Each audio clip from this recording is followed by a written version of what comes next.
राधे राधे मेरे बहनों, आज मैं फिर हाजिर हूँ आपके लिए बहुत प्यारा सा एक सोहर गीत लेके। जिउतिया का व्रत आ रहा है तो सभी लोग सोहर गाते हैं, इसलिए मैं आप लोग के लिए एक सोहर गीत लेके आई।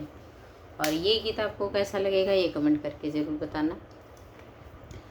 अरे अरे काली बदरिया बदरिया मोरी बहिनी न हो, बदरी जाई रे बरसा मधुबनावा, जहाँ रे स्वामी बसी गए हो।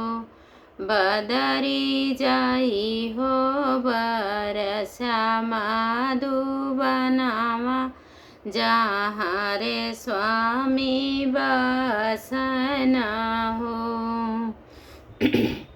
तोहरे बरसे स्वामी भीगी है, घर के चली आई है हो। बदरी देखी ले पिया कै सूरतिया, करे जावा जुड़ाई जई है हो। बदरी देखी ले पिया कै सूरतिया, करे जावा जुड़ाई जई है हो। बरहे बरिस दिन बीतल पिया हो, मधुबन गई न हो। बदरी लवटी के पिया नाही आई न, कैसे दिन बीतई हो। बदरी लवटी के पिया नाही आई न, कैसे दिन बीती हो। चुप रहा ये बहिनी चुप रहा, मन में धीरज धरा हो। बहिनी बरसब माया सड़ सावनावा, पिया हो तोरे घरे आई है हो। बहिनी बरसब मैं सावना भादउआ, पिया हो तोरे घरे आई है हो।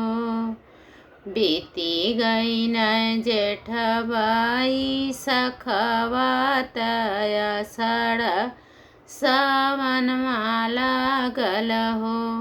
बदरी जाई के झामा हो, झामा बरस भीजत पिया घरे आवे हो।